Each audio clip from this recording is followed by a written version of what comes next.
no matter how much meditation I did, no matter how much journaling I did, no matter how much therapy I went to, like, I just was so, it was like an out of body experience. Not to be dramatic, but like, you literally have your life taken away from you and it's not your choice. And I remember thinking during this, like, okay, this is going to be an experience that really is beneficial for me. Welcome to the Multiple Truths podcast. We're your hosts, Holly and Brittany. This is a space where we can come together healing in community, where we share our self-love journeys, insights, and wisdom. A space with no hierarchy or judgment, fostering love, compassion, and respect, and where we honor our differences. With open minds and hearts, everyone's truth is welcome here. We are in this together. Let's dive into the episode. Hello and welcome back to another episode. You are here with Brittany today, and I'm so excited. I feel like I'm in one of your TikTok videos. Yes! When I get super excited. Oh, no, I'm so excited for this episode today. We've been meaning to film an episode for a while now. Long time. We've been actually meaning to just hang out for a while now. It's been a minute. So I'm excited because we're going to like hang out after this. But this is Paige, for those of you who are watching, who gets to see if you're listening, Paige. Yeah. And Paige is actually a dear friend of mine. We met each other 4 years ago. I don't remember exactly when we met. I think, yeah, around 4 years ago. Yeah. No, yeah. We met through our ex-boyfriends, actually. Yeah. So that's one good thing that came out of the relationship. One of the few things. And we just had this, I felt this way at least. Yeah. I just, connected. You know, we gravitated towards each other. Yeah. I think. Yeah, I think so, too. And you always have had a special place in my heart, even though our lives have kind of taken us, we haven't seen each other in a long time. And we only saw each other, we only hung out a couple times, during the time that we did. So can I say that? Yeah, her ex-boyfriend lived in the same building that my ex-boyfriend lived in, and they worked together, so when they would go on shifts, we would hang out every now and then, which is so crazy. But it was just I don't want to speak for you, but I just was she's just gonna have a special place in my heart for sure. And it was so funny because see, this is for me, I'm just gonna go on tangents. Please. I'm so sorry, but where we were at I was just telling Brittany where we were at in our lives at that time is so different, not just because of the relationships, but just everything that we had to go through. So it's just, she's a very significant person in my life, I think, what you've had to offer. I feel in those times. Really? I have chills as you're saying that. I feel that same way toward you though. I've been watching you online. Mm-hmm. You guys have to follow her. We'll give all of your information after, but I have chills right now. I've genuinely been just such a cheerleader. Watching you, just fuck yeah, she's doing it. But me too though. That's what I'm saying. Because I remember where you were at before, and vice versa. I remember you talking about what you wanted to do and the things that you wanted to accomplish, and you've done that and then some. So it's kind of that's, do you know what I mean? I feel I already know everything going on, but and I feel the same way. And I wanted Paige to come on the podcast because I know that you've been through a lot in life. You have a lot of pieces of your story, and I think that you are already such an inspiration for so many women. Genuinely, I have full body chills as I'm saying that. She's already just gave me a heart attack. I was so you can't see in the camera, but my cat is sneaking in behind Paige. But you've been. I know you already are such an inspiration for so many people. And I was I just need her on the podcast, to share some of the wisdom that you've gained. And, I just want to talk about your story today. Anything that you feel called to really talk about and share. Mm-hmm. No, I'm so happy to be here. I'm really excited. Blue. What are you doing today? I know. With that said, there's a lot that we can talk about. Yeah. There's so many things. Why don't we start? I mean, I don't want to tell you where to start because this is your story. There's so many pieces. There's so many pieces. Yeah. So, what comes to mind is I know me and my ex, we broke up, and then you and your ex broke up soon after. Yeah. And I feel not that our stories before that don't matter, but I feel for me at least, that's where a lot of the shift and change came 100%. In. 100%. Yeah. So, starting there, what do you want to share? What do you feel called to share? Talk about, I don't want to, like, make you talk about anything in particular. Yeah. So I'm just like, yeah.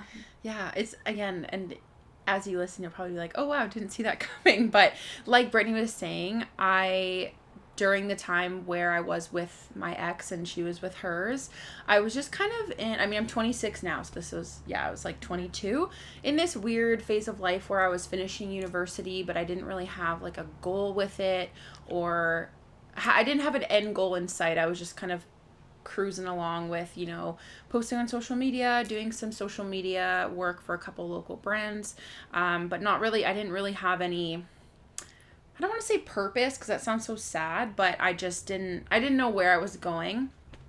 And I genuinely thought that I was going to marry that man. Wait. So, like, no offense, but I'm just like, I think of that now and I'm like, girl, like, that's you. Sorry, not you, but like, just, again, that sounded so rude. No. Not you as in, like, to him as a person at all. It's just like, our relationship was not a relationship, and I was not happy, and I say you because it's like, I was so not authentically myself whatsoever. Like, there wasn't a part of me that was a part of me that I am today. So it's just so crazy to think about that. Anyway, so we were dating, like Brittany was saying, and again, just the dynamic of that relationship. It was for probably at least a year. I would even argue a year and a half out of the 2 years we were together. It was just not like, we slept in separate beds. Like, it was so weird. Just so many weird things. So there was definitely a part of me where I was like, okay, there's got to be more. Like, this is not my There's something life. missing. There's something missing. There's a lot missing here. So how do I navigate through that? That obviously so Brittany and her ex-boyfriend had broken up, and I remember, like, I was in LA that weekend doing this photo shoot. Oh my God, I remember she that. FaceTimed me, and I was in my hotel, and I was like, what is happening? Like, you guys broke up, and I was like, oh my gosh, this is crazy. We were chatting about it, but I just had this, like, because I knew, because how my ex reacted to that, I felt like he was almost utilizing it as like an excuse for, like, us to, like, the things that we were both just not in the place to be in a relationship, and those two boys were not in a position to be in the relationship either. So I just had this weird feeling that I was like, I feel like this is like coming to an end.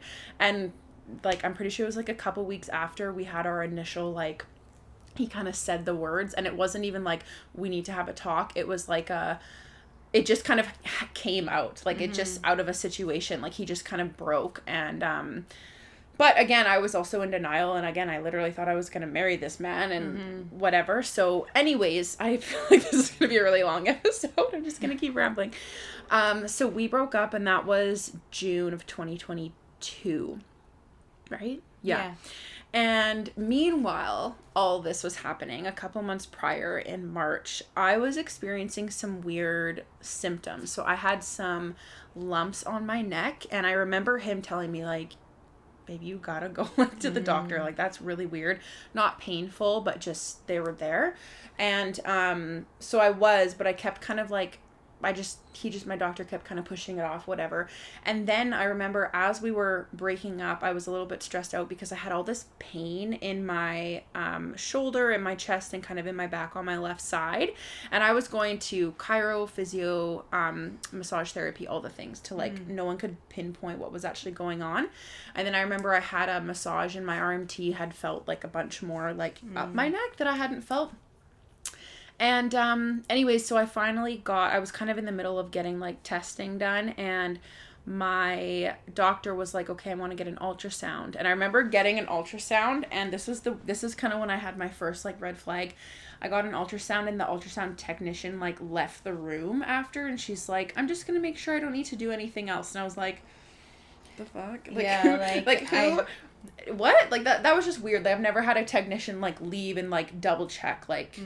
I have to make sure You probably, like, felt her energy. Yes, I felt that she was like, okay, there's something that... Because I know they know what they see, but they can't tell us anything. So, anyways, I left that, and I was like, that's kind of odd. And then in my doctor, he literally was like, oh yeah, you have some lymph nodes that are swollen, but he was like, we'll do another ultrasound in 3 months. And I was like, okay. I wasn't ill or anything like that. I literally just had lymph nodes. Also, I'm like going through a breakup, in the process of moving out for the first time as well. You know, dating other guys and like going through this weird era of actually like getting what I deserve. And there was so much going on, and I was definitely burnt out. I was working like 3 jobs at the time too. So being burnt out and stressed wasn't an abnormal situation. Yeah. So I remember in August, I was with another guy for a bit, and I had this other lump on the other side of my neck show up, and it had like doubled in size within a week. And I remember I was camping with him, and I called my doctor, and I was like, I need you to like physically look at this because this is very weird. And he's like, okay, I'll get you in like as soon as you're back. So he did, and then he instantly referred me to a surgeon. And then on October 4th of 2022, it's almost my diagnosis anniversary, which is so wild, on the 12th. Yeah. On October 4th, I had the surgery to just biopsy a lymph node, and at that point he told me it's either lymphoma or a reaction from the vaccine. Oh. Which whoa. I don't know what language we can use on here about that subject, but I was not a fan of the fact that I got that. Anyways, and again, at this point, I wasn't ill. I wasn't sick. So I was like, I don't have cancer. Like, no, that's like, so I was just angry. Anyways, did the biopsy. And then a week later, on October 12th of 2022, he told me to come back. And I had just moved into this house on October 1st by myself for the first time. Which should be really exciting, you know? Yeah, and it was. And I was like with this new guy, and he was like moving in. Like all these things were happening. And I just got my puppy. I have a golden retriever on October 11th, literally the day before. And divine. I know. Divine. 100,000%. And the surgeon told me, he's like, yeah, come in. I just want to check the incision. So I literally, I was living in Langley at the new house. My parents live in Abbotsford. And then I had my doctor's appointment in Chilliwack.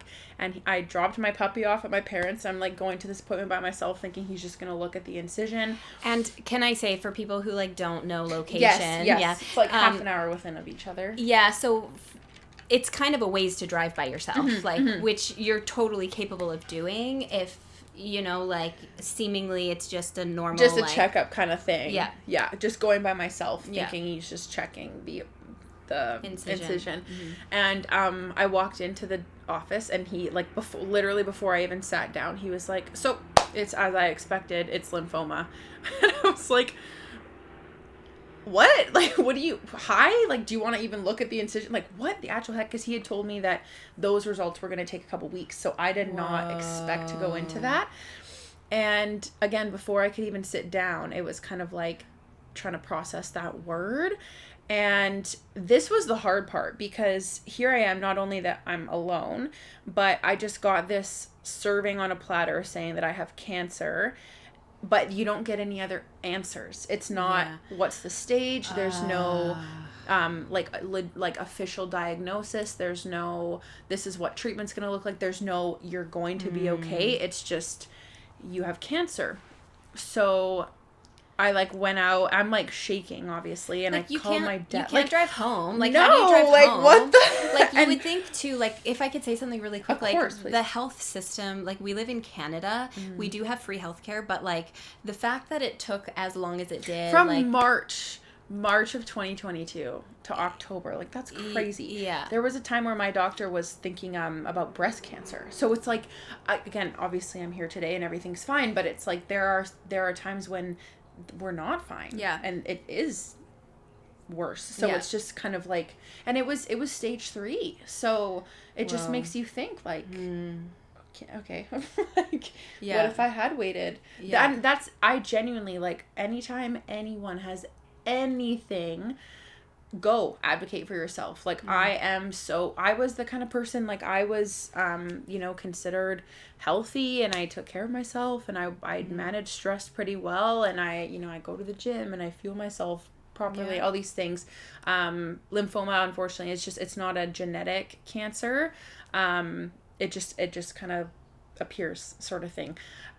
So yeah, just literally advocate, because you just never know like what's going on. And one thing I want to say too, for those who are not familiar, like one thing that I forgot to mention that I think is just kind of important, well, I don't know, I think it's important, like on your background, like you talk about like you go to the gym, like she's a whole like body positive fitness, like your stuff is so inspirational, like online, like generally what you do, I'm like, yes girl. And it's like you know what the fuck you're doing. You inspire me, like I'm like I gotta get my ass out of the house, like I gotta get moving.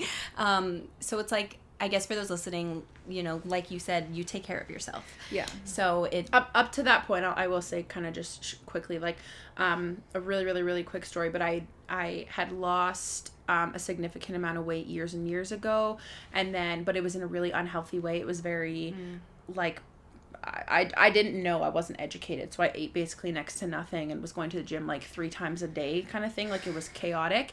And then kind of like relapsed the opposite way, got into the kind of like body positive space and just wanted to love myself regardless. And then I kind of landed in this middle of like, okay, but like it's still okay to want to take care of your body. Fitness is still allowed. Like you don't have to just accept that is being taking care. Unhealthy. Exactly. That is like taking this care of your whole body. movement. I have such a weird opinion in space, because I'm all for the body positive community. However, yes, you should love yourselves, but taking care of yourself is also important. Yeah. And you know, it can fall. It's such a messy like topic that I don't want to like, because no, and I think I've talked about this before. It can be it's important to listen to your body, care for your body, and getting into the.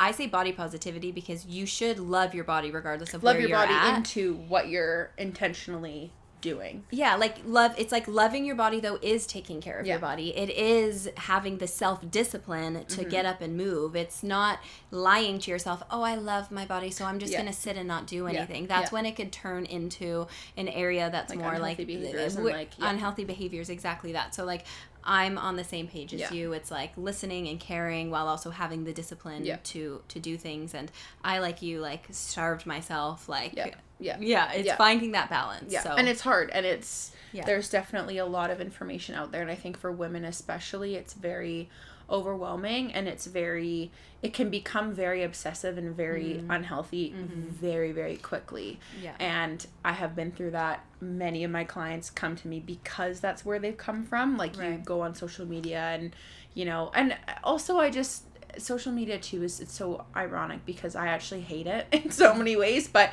it's literally the avenue for my platform, which is crazy. But it's easy to go online and like look at these again, and I don't mean this with any negative anything, but there is a lot of content out there from girls that, you know, only had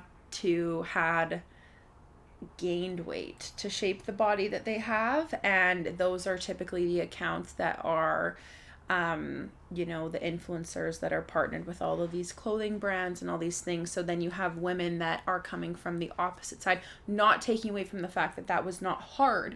It's just different. So when women are comparing their bodies, you know, that hold weight differently, or that have held more weight, it's just gonna look different. Like I'm gonna have loose skin on my body unless I go get surgery, kind of thing. Like I didn't have to come from, there's so many different avenues, but what I'm saying is there wasn't a lot of, at least what I have experienced, there wasn't a lot of space for just like a realistic body that wasn't perfectly shaped and formed, and you know what I mean? Like I think there's a lack of space for that, which is why I like to share like authenticity, realness, exactly. Like, what a concept. Like, that's so crazy. So anyways, those side tangents. So I think Brittany's point is saying like I came from a place of not only taking care of my body, but that was kind of what I was doing for like in my like work and really everything, and that was my passion. And you were like 24 at the time of the diagnosis, like like so crazy. Like you don't expect that, right? Like especially when you're in that space of taking care of yourself and really like, because it's like, I don't know what the word is, but it's like you still are very influential in that space. Like, I feel like it's a passion for you, you know? So it's like when it's something you're passionate about, you're immersed in, plus you're 24 years old. Yeah. That's going to be like a tower moment, like times a million. So I, you know, yeah, I just wanted to give them a bit of a background with like that, because I do feel like that's important. But going back to you getting your diagnosis, I'm shocked at how they didn't like say come with somebody. You think that they'd say bring somebody with you. Again, he didn't tell me that the results were going to be at that appointment. Like, I genuinely went there thinking, oh, I'm just gonna, like, he's just literally gonna look at my armpit where they took it out. Like, that is literally, I just got a new puppy. Again, like, I was so not in that headspace of thinking that was gonna be the result, because I wasn't ill. Usually it was lymphoma. It was stage 3 Hodgkin's lymphoma. And usually there are things where, you know, you like lose weight really rapidly. You have night sweats, which it's funny because like literally I remember like probably 3 days after my diagnosis, I feel like my body was like hanging on by dear life and like avoiding the fact like of what was going on. And as soon as I got it, it finally just kind of let go. I did get very, very sick.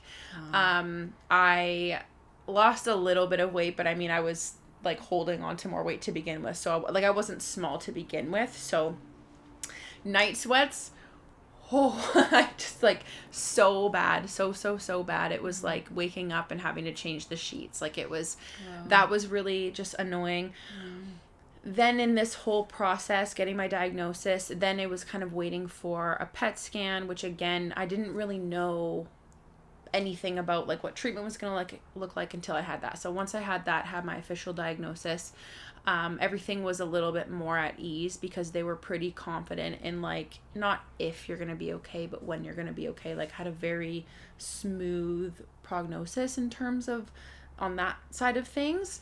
But one of the bigger struggles too actually was my doctor telling me like, okay, so there's going to be, it's a very small chance, but there might be a chance that you'll go through menopause after chemo. So if you want to freeze your eggs, then you have to do that like as soon as possible kind of thing. So I reached out to a fertility clinic and I got my levels tested. And then I was told that I had already a low chance of having babies as if right now. And I'm like, what do you mean? I'm 24. There's no history of like infertility in my family or anything like that. So that was a shock. That's another tower moment. Like that's another tower moment. Yeah. Huge. And I literally remember being like 13 and being like, I can't wait to have babies. Like I have always wanted to be a mom and I will one day. But it was just like processing that was like, what are you like, that was so heartbreaking at the time. And I'm super grateful like my family was able to support me through this. And because I was an oncology patient, there was funding for this whole procedure. Like, so they put me on the highest dose of hormones that you possibly could because they're like, you're young, you can handle it. They said we could maybe get 10 mature eggs. Thank God they pulled out 26 eggs and 18 of them were mature. So I was kind of like, what do you mean you're going to tell me that you can barely get out any eggs? Like, that's crazy. It was just such a weird, I'm like, what's the, how did you test this? Like, that's just so wild to me. So again, but that was like because it depends on where you're at in your cycle, and luckily it was like I went in for the consultation and that day I walked out with literally like $9,000 worth of drugs in a bag. They were like, you have to start now kind of thing. Wow. And I'm here in my freaking kitchen with my mom who like came and stayed with me through, you know, most of this, and I'm like injecting these freaking hormones into my belly, just processing all of this. And just it's so crazy when I think back on it. And at the time I was like an hour away from the hospital or the treatment center that I had to go to every morning, because every single morning they had to measure where your follicle was at like I was going to Vancouver downtown at 8 a.m. every morning. And it was like, it was just not a fun couple weeks. So, and those hormones make you, that was a different Paige that I hope I never have to like experience again. Interesting. And then they do the egg retrieval, which that was I fear that is probably worse than giving birth. Oh, no. Like, no. It was... yeah, just, again, that I know that sounds very dramatic, but just seriously, that experience was, like, not traumatic. Fun. Oh, my gosh, it was horrible. But, again, I have 18 eggs sitting in a freezer in Vancouver, so that's great. And I'm not in menopause, so with my actual, like, fertility levels, like, we'll see when the time comes, but, yeah, so far, so good. But that alone, like, I just remember thinking, like, I am 24 years old, right? Yeah, 24 years old, like, this is not something a 24-year-old should have to be doing, and it just broke my heart thinking about, like, this is a thing right now. Like, women have to go through this, and they don't even have cancer. Like, that alone was just, like, a very, just sad. Like, just a sad thing to kind of go through, let alone at that age. And it's, like, one after the other. Like, I did my egg retrieval, and I think it was, like, between October and November. I started chemotherapy at the end of November, and, that's just, that's just crazy. So wild to me. That's so crazy. You know, one thing I want to, I don't know, ask, or if this is a question, how see how I word this. All of what you're saying, everything that you went through requires, it pushes you into surrender. It forces you to slow down. You're pushed into this, you know, and it's like that journey can be like holy shit, like really scary for people when something comes in out of nowhere, like from a breakup to, you know, your diagnosis to the retrieval, all of these things. It's like surrender. Okay, surrender more. Oh, you just got this new house. Okay, cool. Yeah, but you're not going to have the energy to really enjoy it. Yeah. So I'm curious, like, what, I don't know if it's advice or what you learned from that or what that journey was for you of forcing you to surrender. Yeah. 1000%. I was actually having this conversation the other day because I was always someone who was like, go, multiple jobs on at the same time. How can I be better? How can I grow? How can I show up more? Which is not a bad thing at all.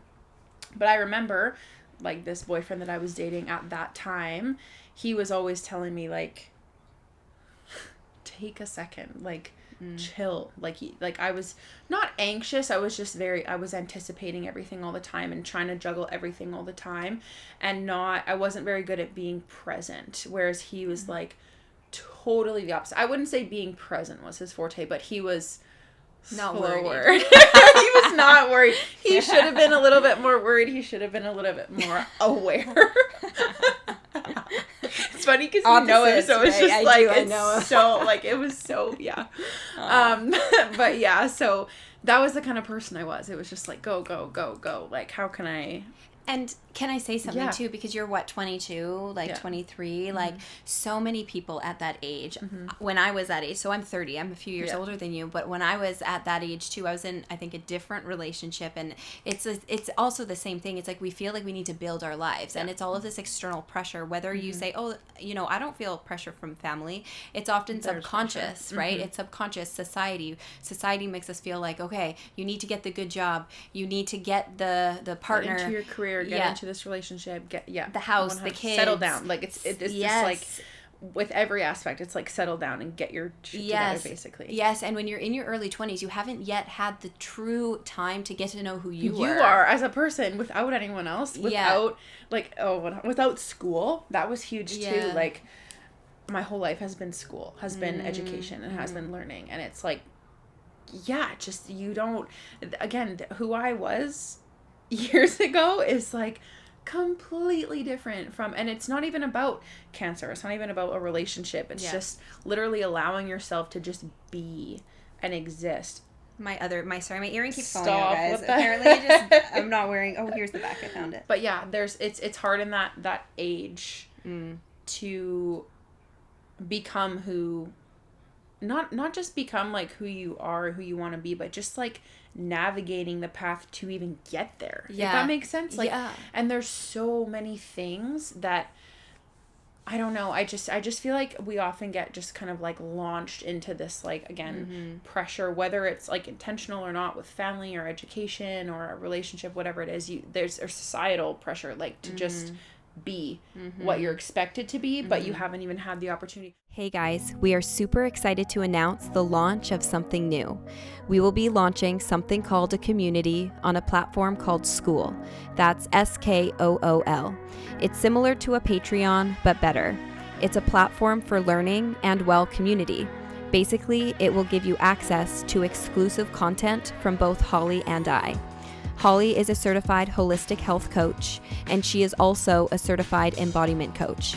I have a degree in kinesiology and received a certification in personal training. I also am an advancing student in mediumship development and have been channeling spirit for as long as I can remember. Through our own experience and journeys, as well as our knowledge gained through education, we will be curating content to specifically aid in your journeys back home to self. This will include monthly guided meditations, guided embodiment practices, pick-a-card readings, energy healing, guided workouts, and healthy recipes. It will also include important teachings to help you become the most embodied version of yourself.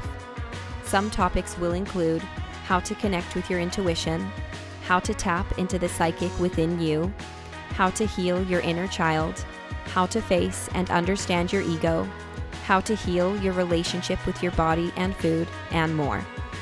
This platform will also allow for conversation and connection with others who are also part of the community, giving you the opportunity to potentially meet other like-minded individuals who are also on the path of becoming the best versions of themselves. This path is not easy and at times can be isolating. We are not supposed to do this alone. Community is so healing and so important, so we hope this will provide support for you regardless of where you might be on your journey. It's only $22.22 a month, where you will have unlimited access to all of the content as well as the new content rolled out monthly. It will also give you a $10 discount on our monthly healing circles. Holly and I both struggled with self-image, self-confidence, knowing our self-worth, and knowing what it means to truly love ourselves majority of our lives. The truth is that we are not taught how to properly love ourselves in this day and age, and we are on a mission to make change. We owe it to the future generations to come. We believe that it is important to love your mind, body, and spirit cohesively in order to truly step into the highest, most authentic version of yourself. We hope to see you there, honey. Our video cut for a second there, but you were saying like you're 26 and you still don't really, and I'm not trying to like, it's like in my eyes, 26. That's so young. Yes. No, I'm still like, I'm not trying to like I'm belittle you. I'm only 26. Yes. Like yes. Which is so wild. So I think back when I was 22 and I was like, LOL. Yes. Like, just what? Yes. That's like, honestly, calm down. Like, even 30, I think. Like, and you know what? Again, shout out to my ex-boyfriend, but like, he was 7 years older than me, okay? And he was not in a position where he was well, ready, and that's not his fault. I don't think he ever listened to this, but no. If he ever does, just I mean this with love, but genuinely, like, it's just and it's the thing that's crazy, and what I've always taken this away from our relationship, because he had this him just I'll just use his situation as an example because it's relevant, but like he had his career that he's in. He's, got his own place. He's like moved out from his family. He's established, and I'm putting quotations on that if you're just listening. Like, he's established on all the right things. He was with this girl that literally would have done anything for him, despite me not even being happy. And he still was not fulfilled or happy or able to even exist or take care of himself. Like, he was literally not even able to be his own human being and take care of himself mentally, physically, emotionally, and like all those things. So it's not an age thing, like, and again, he was he turns 34 and so it's just crazy that there's so much pressure on, by a certain age you have to have XYZ, And then on the other hand, this is the crazy thing too. Like, I do have some friends that are married and do have kids and or both, or they're living with their significant other, and it's like they have it all together, but it's like, have you allowed yourself to even be just you? Like, just you, and not only just you, but happy. Like, have you even, do you know what I mean? Yes. Like, there's just I feel like there's so much room to build just you, but we don't even give ourselves the opportunity to, because and I'm not saying like it's a good thing to have relationships and lessons and grow through certain, you know, chapters in your lives, but it's just crazy that that's the pressure at such a young age to do. Yeah. You know? No, 100%. And like you said, it's nobody's fault. It's not an age thing. Yeah. And it's nobody's fault because we weren't taught that.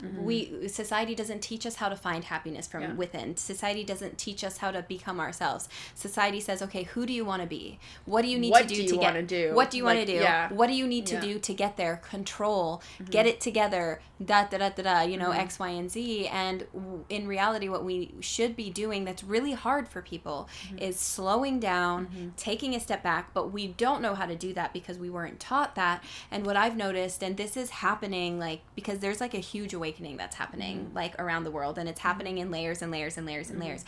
And a lot of these people are finding themselves in situations where the universe is forcing them into surrender. Yes. So back to that point, I'll just be totally transparent. So during the actual treatment time, you kind of get pushed into this like cancer chemo patient world.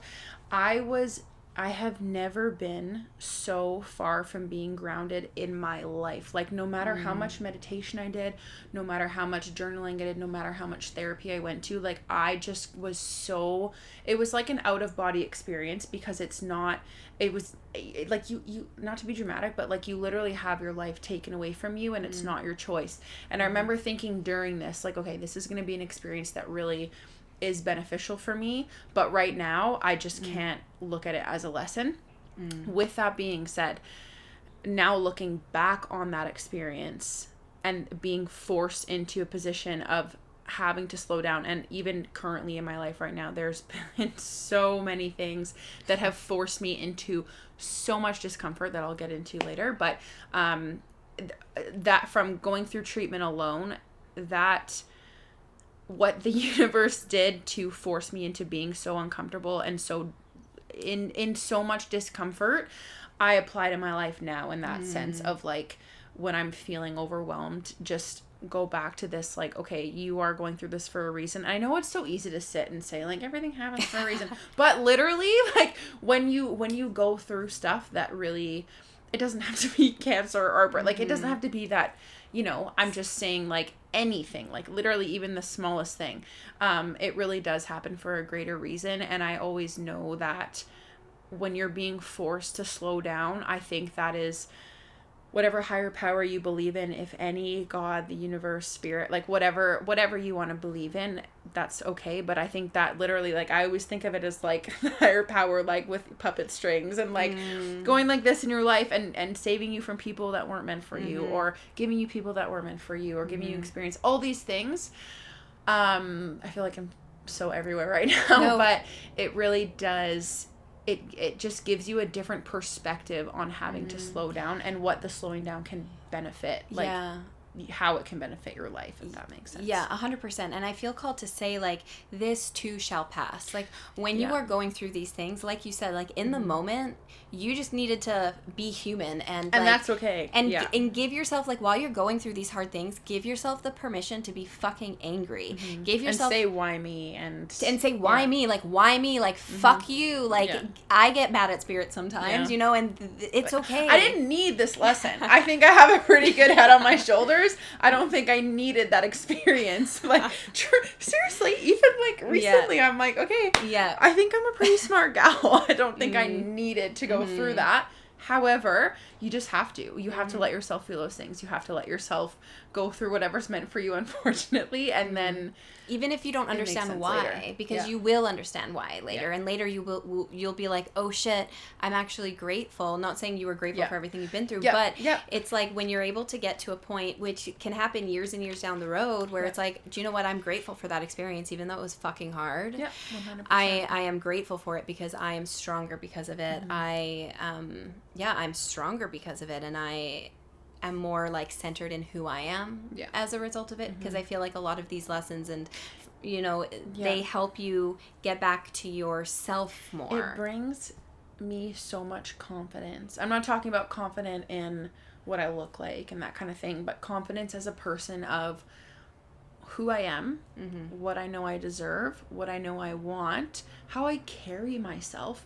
Also confidence in just being a good human, in having the perspective of understanding that, like, how you view the world and other people too. Like, I was a person, again, depending on who you are with and who your surroundings are, with my ex-boyfriend, like, it was just so negative. I feel like I've referred back to him, but it's just funny because she knows who he is. But it just was so crazy how easy I was to, like, default and assume things about other people, and not thinking about, hey, maybe they're having a really shitty day.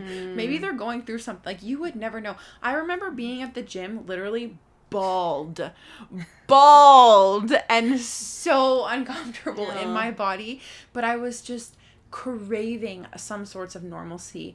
And I think back on myself now when I'm like, I don't feel like going to the gym. I'm like, Paige, literally shut your butt. And, like, remember when you were bald and craving to have that feeling of, like, sore muscles?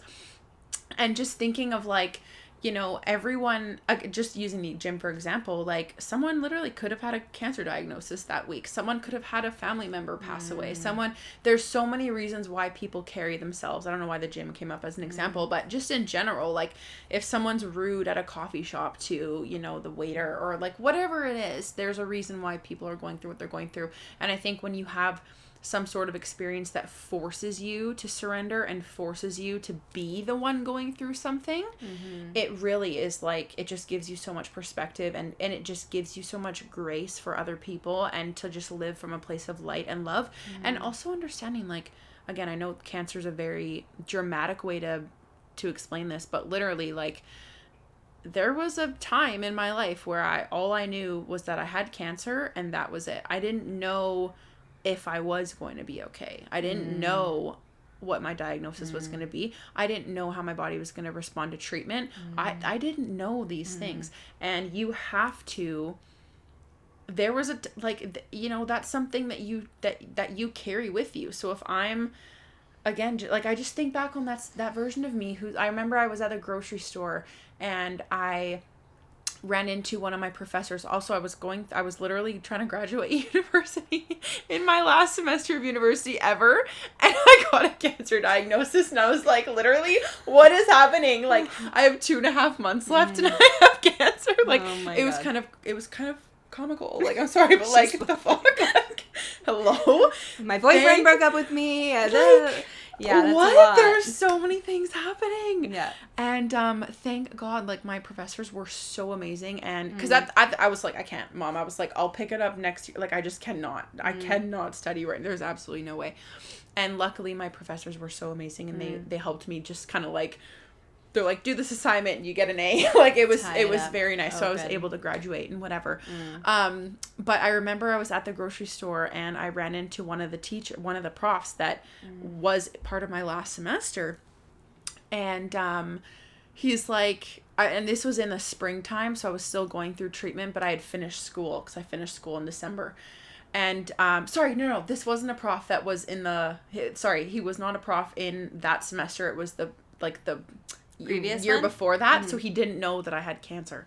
And but I had a couple class with him, so I remember seeing him, and like, he knew who I was. And again, I was just wearing, like, a toque, and I had a wig on, so you would never know that it was fake. And I saw him, and, you know, he's like, oh, like, how's postgraduate life, like, what are you doing now? And I was like, well, I actually have cancer right now.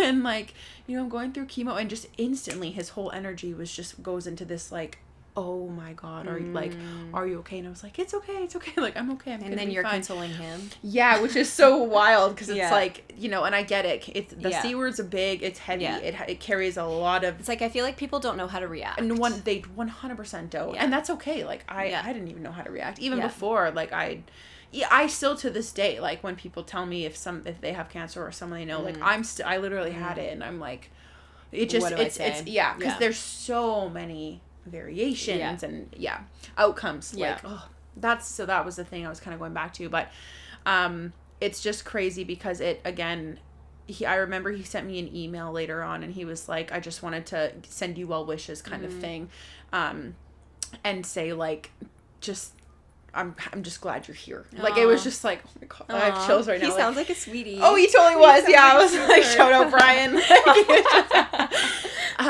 But yeah, point being is that when you go through these things or go through something, like it changes the way that you walk out into the world, and it changes the way that you see things and you know, approach people and experiences and all those kinds of things. So you say like, not that I was grateful sounds like the wrong word to use, but like I am grateful that I had it in a sense. And like I want to, and one thing I want to say, and let me know how this feels for you, but it sounds like with something like this is really big, you know, like something like a diagnosis like that, like that's like, whoa, earth shattering.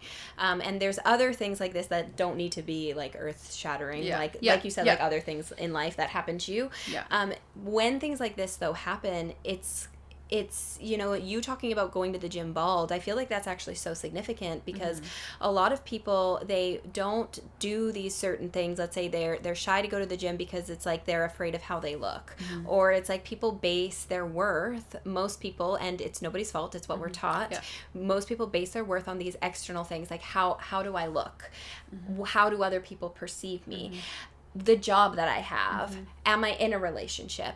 Am I, you know, do I live on my own? Like, right. And a lot of these things were torn from you, were taken away from you. So it forced you to find that sense of security within. Nobody else can take that. Nobody can take that away from you. You know, like that, like, whoo, I have like chills as I'm talking about this. Like, I'm getting amped up here. And not just that, anything anybody ever goes through. When these things that we once based our worth on outside of us are shattered, it can be really fucking hard to like move through it. But when you find that sense of security, confidence, stability from within, nobody can ever take that from you. And I feel like you going to the gym, you know, bald, you were laughing about it and bringing light to it, which I was not laughing at the time. I'll tell you that right now, but I think about that and I'm like, go on. But that's so inspiring. It's so inspiring because you were showing up for yourself, or you didn't need that validation from anybody else. Even if people were like wondering or curious, you know what I'm saying? It's like you should fucking showed up for you, period. And I think that a lot of people, I don't know, I think we're learning how to show up for ourselves more as people like heal. Whatever that looks like for you. Like, there's so many different ways you can show up for yourself. You know what I mean? Absolutely. Like, yeah. And sometimes showing up for yourself is sitting and not forcing yourself to go to the gym and taking that time to rest and whatever. We're interrupting this episode to share something close to our hearts, our virtual healing circles. We have been loving them so much and meeting so many of you incredible people through them. Brittany and I are passionate about bringing people together to support one another and heal in community. We felt alone on our paths for so long, and coming together in community has been instrumental to our growth, and we've both seen the importance in it. We aren't meant to do this alone. In unity and vulnerability, we find strength, courage, and support each other on our paths back to ourselves. Our monthly virtual seminars blend discussions, workshops, and practices to nurture your mind, body, and spirit. Whether seeking guidance, healing, or a listening ear, our gatherings offer a safe, inclusive space for people to connect, heal, and grow. Join us on this journey of healing in community. Together we can heal, grow, and thrive. Register for the next circle using the link in the show notes. We hope to see you there. Yeah, you move through and everything, and you're here today.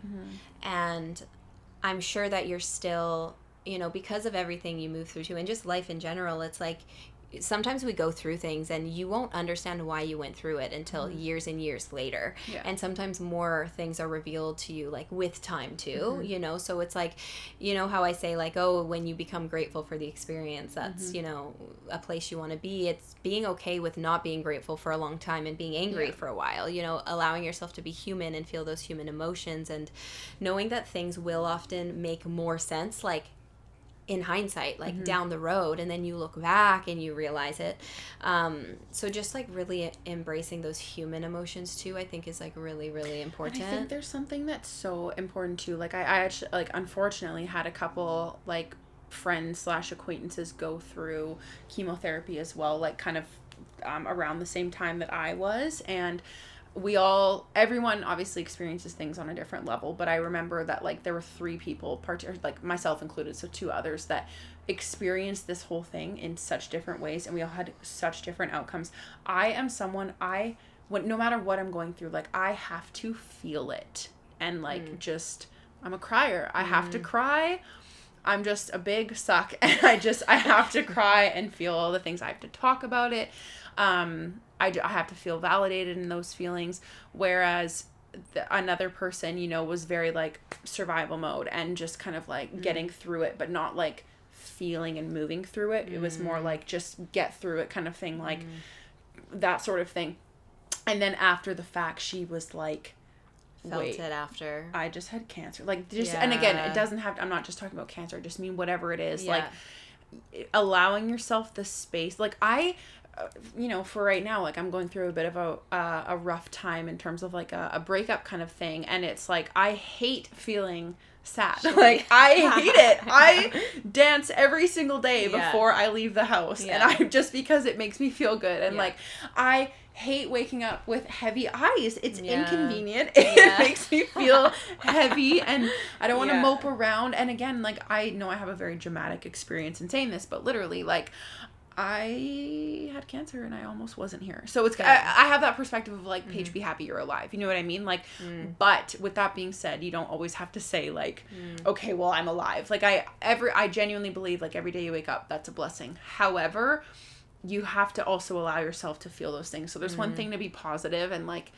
get through the things and, like, have a positive outcome. Like, for example, this ex-boyfriend, he was during that time through treatment, obviously we had just broken up, like, months prior, so we went completely no contact, cold turkey. But when he found out about my diagnosis, he was actually really supportive, and he ended up, I moved, like, literally 5 minutes away from him, and he was very supportive during that time. But we deal with things completely different. So I remember, and I appreciate him being this way, but he was very like, but you're gonna be fine, and but your hair's gonna grow back, and, like, but you're gonna be fine, like, but be positive, and I was just like, toxic positivity. I hear you, but shut up. Like, it was so, and again, with anything, like, lying and just faking it till you make it, being, again, having that toxic positivity is not good. Like, you can't just say, it's fine, I'm gonna be fine. Like, you are gonna be fine, but you need to allow yourself to feel the things that you're feeling, to process them, and, like, begin the healing process, and just allow yourself to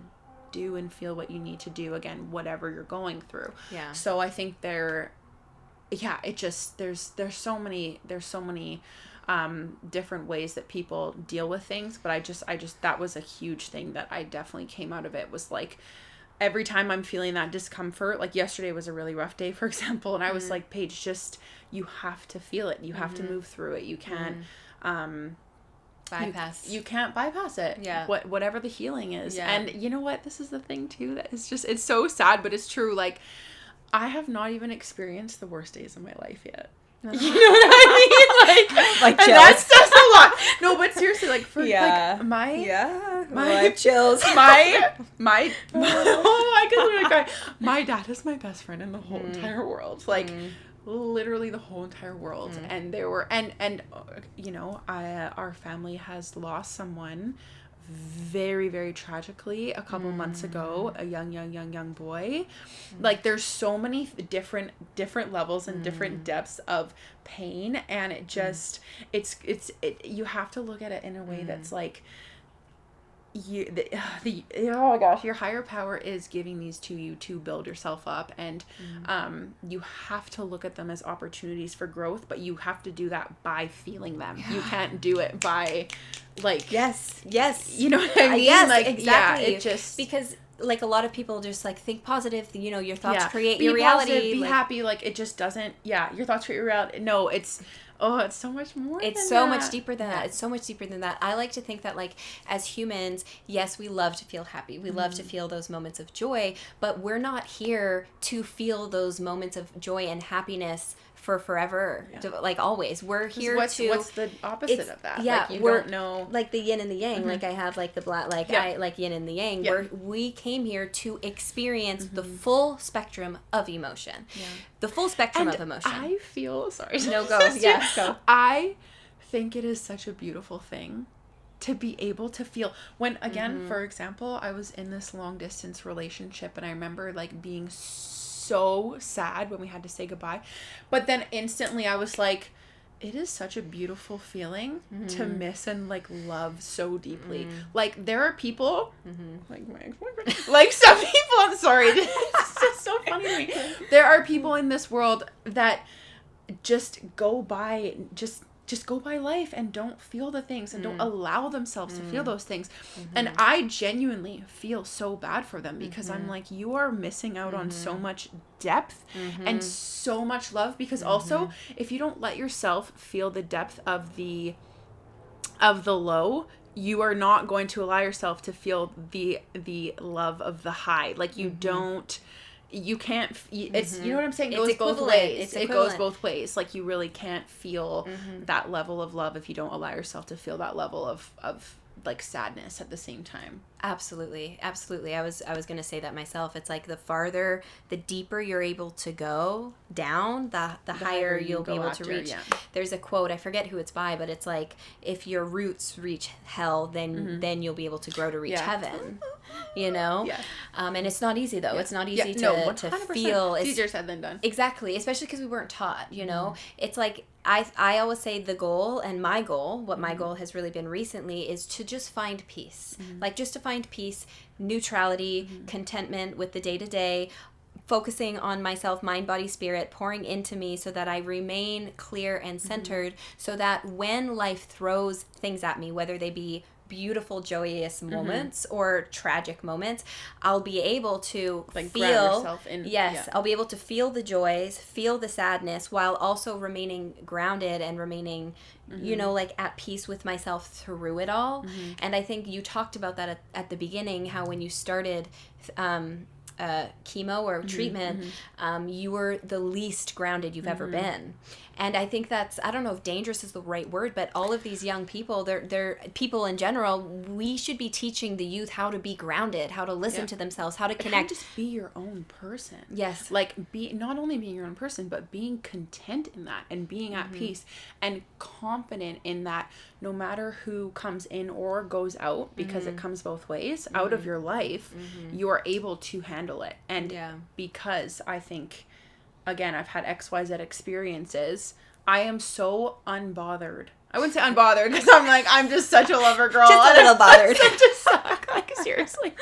I that's a lie. That was so, I'm not unbothered. What I mean is, it doesn't, puts it into perspective. It doesn't faze me, because I know that I have myself, and I know that I've like built that up, and I know I will be okay. Again, I feel things. I'm not just like a heartless. I feel things deeply, but it doesn't like shift my whole reality, because I'm just like, no, because that sense of security within is, that's what, again, that's what we should be learning. Like, we shouldn't need to have to go through these big things to build that within us. But with what's going on in the world right now, we haven't been taught. So it's people like you who are going through things like that, so that in time you could teach other people. Do you know? Look at these chills. I have full body chills. It's like, so for some of you listening, you know, with whatever it is you're going through, because I feel like a lot of people who listen to this podcast are also leaders. I feel like you're a leader. I feel like if you're listening to this perhaps for a reason. Take it how it resonates.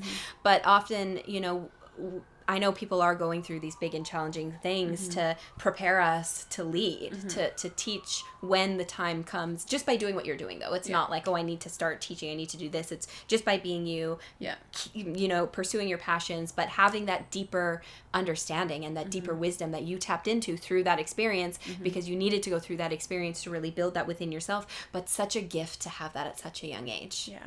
Also, yeah, such a gift, like the wisdom. I was gonna say it's made me very wise. Like, that's the word I like to use, and it genuinely, like, not to sound no, I like have full body chills right just now. like really, like, that's what's, again, I'm like, okay, give it to me. Like, what else you got? Like, what truly. else? And anytime I have a conversation with someone, you know what, it's hard to make, when you go through something like that, it's hard to make friends. It's hard to date, because it's like, you hear what they're saying and you're like, no, like, this literally, like, shut up.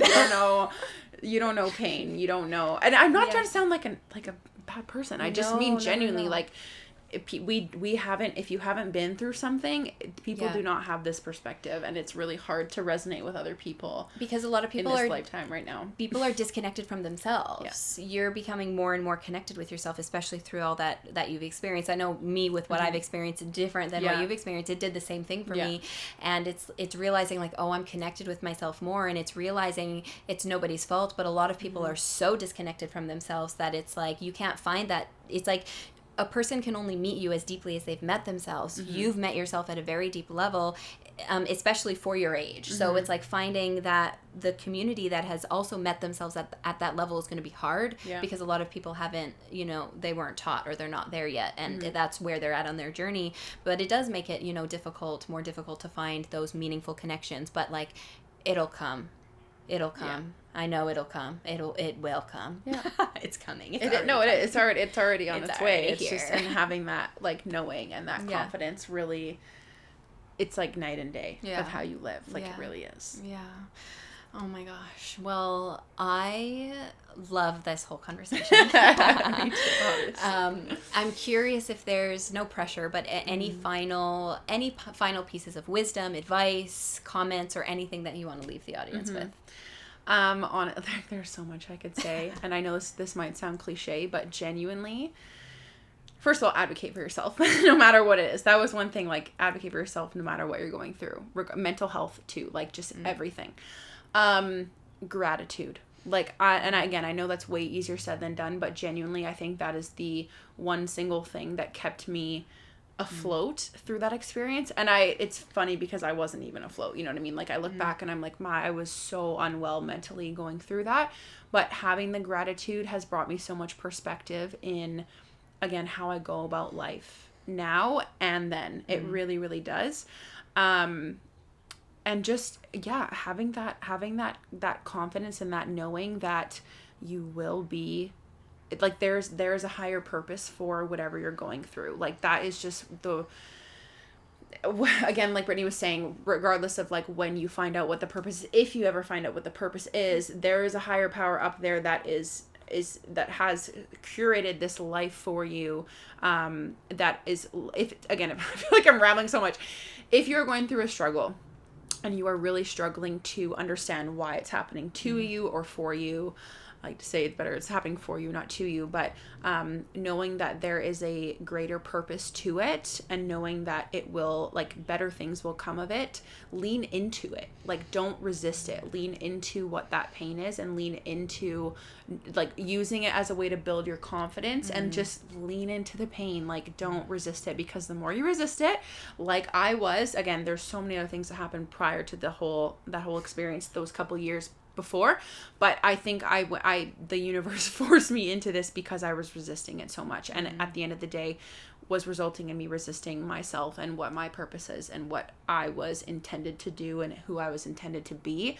I was resisting that and avoiding it. So I think if you can allow yourself to lean into it, easier said than done, lean into the pain, lean into the struggle, lean into the challenge, and it will literally, like, again, that thing we were saying before, like, the lower you can go, the higher you'll be able to reach. The video cut off again, the camera and the time limits, I tell you. Anyways, lean into it. I had full body chills as you were saying that. I think that's such a beautiful piece of wisdom, to lean into it regardless of how difficult it might be. So thank you for sharing. I'm excited because we're gonna hang out now and she's gonna fill me in on all of the other stuff. I'm like, what's going on? We could literally release like a 7-hour podcast. Episode. We won't. But for those listening, where can they find you? So my Instagram is Paige's Path. Everyone thinks it's Paige Spath. My last name is not Spath. It's Paige's Path. I thought that was pretty clear, but I never know.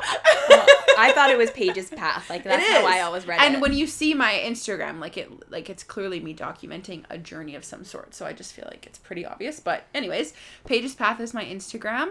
I am on TikTok too with the same username, but I don't post too much on there. But yeah, Instagram's usually where my little community is. So I'll have your stuff linked down below, so it'll be a quick click away. But definitely check her out. Definitely give her a follow, because she's doing some beautiful and incredible things, like genuinely, just like your light, because you have such a light, which I'm sure that they could see through the episode. Thank you. So thank you again for touching us with your light. I'm so happy. Yeah. But I want to just give you a big hug. Come here. Awkward silence for the audience. Sorry, not sorry. But thank you all so much for listening, for tuning in to the episode, and we'll see you next Wednesday. Bye. As we wrap up today's episode, we want to extend our deepest gratitude for joining us on this journey. Your support does not go unnoticed. If you enjoyed this episode and find value in our conversations, please take a moment to leave a review. Your feedback not only helps us grow, but also allows us to reach more people who can benefit from our community of healing and support. Every review, every rating makes a difference. Thank you for being a part of the Multiple Truths podcast family. Thank you so much for joining us on this episode of the Multiple Truths podcast. Keep speaking your truth and spreading your light. We love you, and we'll talk to you next Wednesday.